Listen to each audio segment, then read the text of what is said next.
to you, so I'm gonna breathe a little bit, but I think it's what I find. I feel safe here.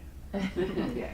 So actually that's a good idea, since our workshop is on positive discipline and conscious discipline. A lot of what we do are teaching the children to regulate their feelings, and one of the ways we do that is through breathing exercises. So I'm gonna actually, thank sure, you. yeah. If you would, Are the 2 pages? let's see. No, actually we have folders for each of you.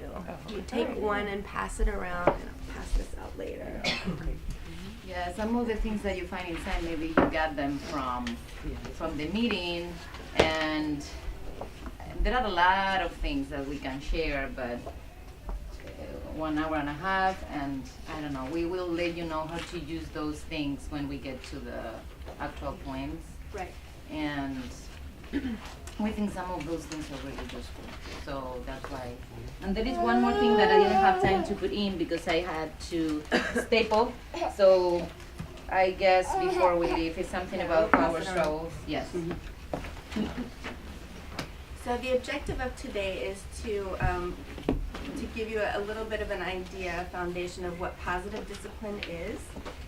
You're probably already using it a lot, even if you don't even know that you're using it or what it's called. We use positive discipline here and conscious discipline. They're very similar, the same basis. So we hope that you come away with a foundation for what it is and why we use it here, and then some actual tools that you can use at home. I forgot to mention too that I'm also a mom. My child is almost 16 years old. So I've had a lot of practice with him, and I've also been in education for the last 20 years. High school, early childhood, so I've had a lot of opportunities to learn. And I didn't talk about that. Right. Like yes. Right. I guess now I'm 40, and I guess I was 18, I was working with kids first, a farm school, a place that I love. I worked when I was studying, and then I was a speech therapist, educational psychologist, early childhood, teacher in Spain, and then I moved here and I was more into the immersion and the Spanish because it's what I have here special. And then I found Joan. I was his teacher, Spanish teacher in a Spanish school, so that's why we connected. So okay, let's start, and I'm gonna use this. I'm gonna put 20 minutes. How many of you have a timer at home? So This is the best. Microwave. If there's one thing that you can walk away with today, get a timer. It's life-changing. The phone, right? So any kind of timer. Yeah. Right. I would say yes, but this is made for children. So they can see It's it. a good Yes. visual for them to see it, so they can monitor Kind of themselves. shrinking, so they can use it. They can also use the cell No, phone. it's but better to have the visual, but what I try to do is as the time is passing, I say, okay, 3 more minutes, just to give her an idea. But if she can see it, then she can interpret it. It's not me telling her; Right. she can see it happen. The thing that we try is also they use it. So, for example, if they are playing and they decide that they need to take turns, they can take this and go and count 1, 2, 3, 3 minutes for each one. So the thing is that make them independent. That's why the things that we offer is things that they can use. So that's great. So yes, I'm sorry, what would you enter for a search engine, like a children's timer? yes, in Amazon it's easy to find. Okay. Yes. There are some small and bigger ones. Sure. I didn't check the size, Okay. and I bought for Bosque one, which is like this, but works. So yeah, I want to just to talk a little bit about 2, 3 people who made this possible. One of them is Alfred Adler, and the other one is Rudolf Dreykus, and I think we have to thank them about the positive discipline. Adler was a Viennese psychiatrist. Please stop me if you don't understand anything I say. Okay, but yes, he was contemporary of Freud, but disagree a little bit with a lot of things. while Freud was like looking for something deep that manages our lives and all that, he was talking about belonging, significance, and connection. Those things like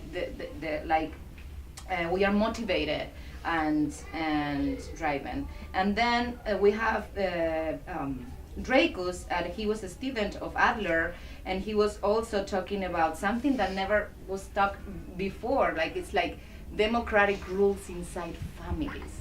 Like look at children in a different way. Not just like little human beings, they have to listen, look, and be quiet and be there.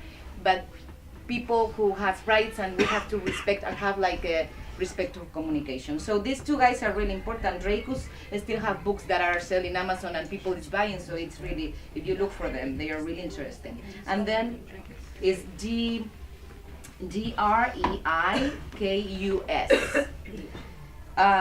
And then we have Jane Nelson. If you check the positive discipline books, can come closer and you join, maybe it's possible?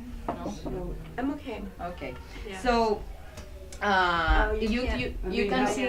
I'm sorry, but if you're Yeah, standing and I don't know realized if it's gonna work. Here, I'll get a seat. Okay.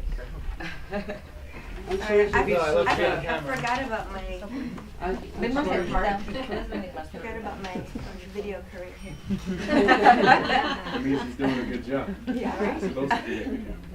So you will see on the covers of the positive discipline books, you will see Jane Nelson and more authors. These people just like recover those ideas and make some researchers in schools, in families about all these things that they were saying, and okay, this is working. So I think that they made like actual tools about all that theory that they were. Yeah, so finally, research says that parent-child relationships that include healthy communication and the ability to set limits is the #1 factor in self-esteem, social competence, academic success, and psychosocial development of children. This is a study not that recent, but 1999, Straight and Brandt.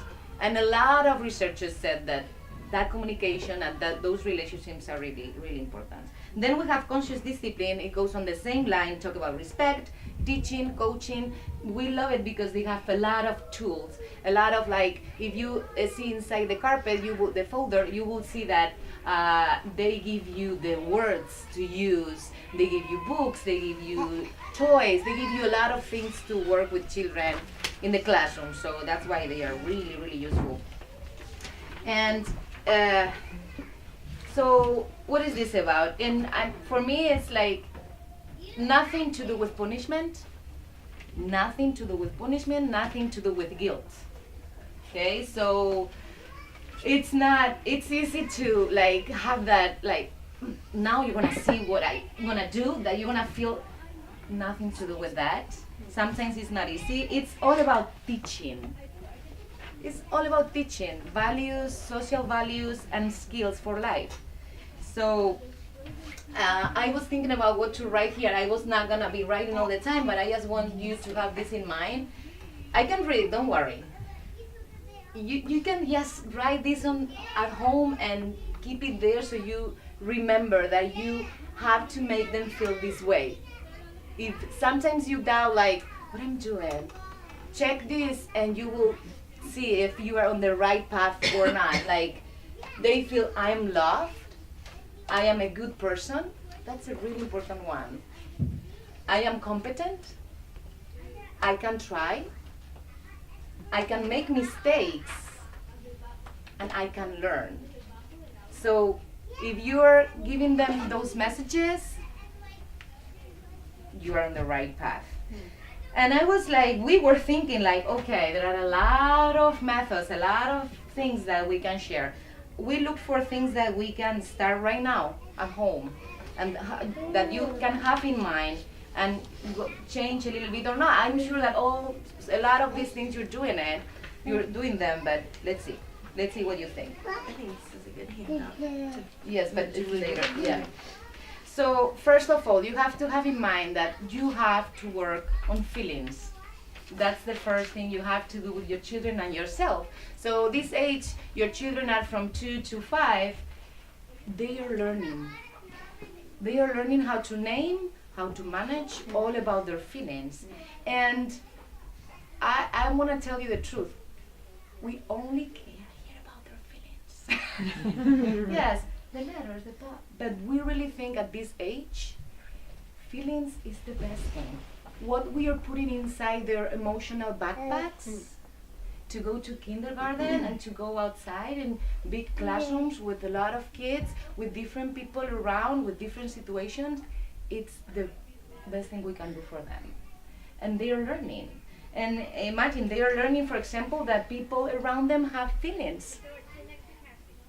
The twos are not like, I don't know, bad people because they don't care about get a toy and give and kick their friends.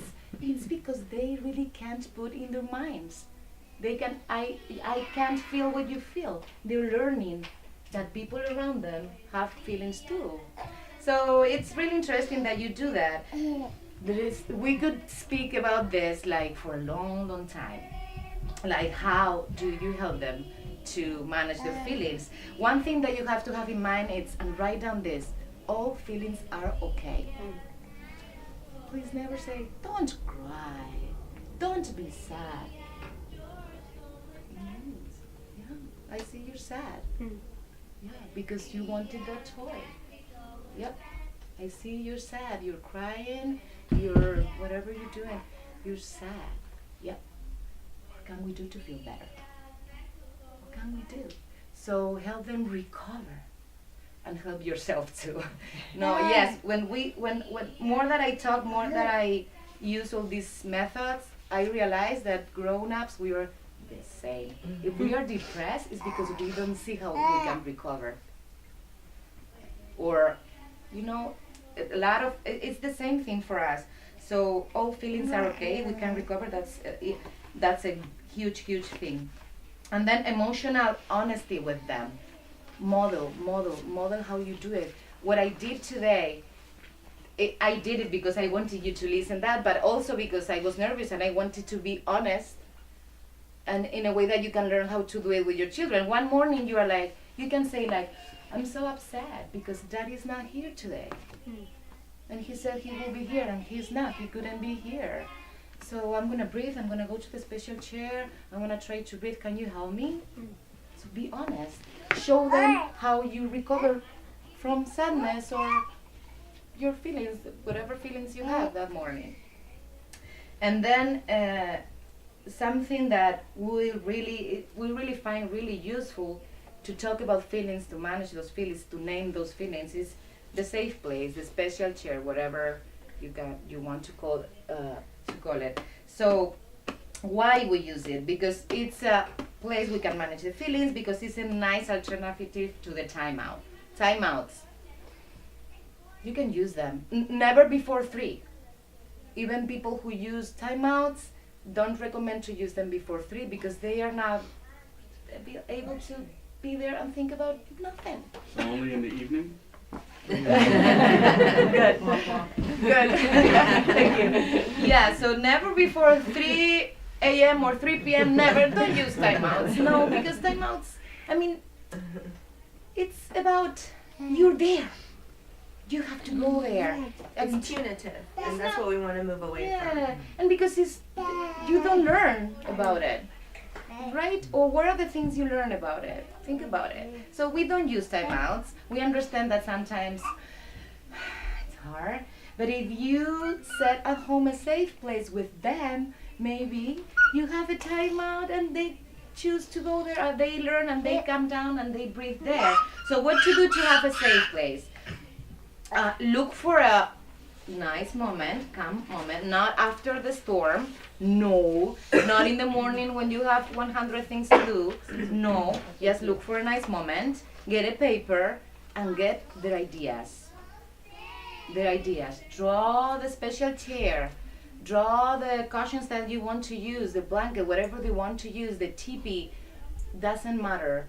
Look for music that they want to have. Get their collaboration, because that means compromise, right? And if they like it and they made it, they are more invited to go. Look for a name. And the most important thing, as I said, is set it together. And only invite.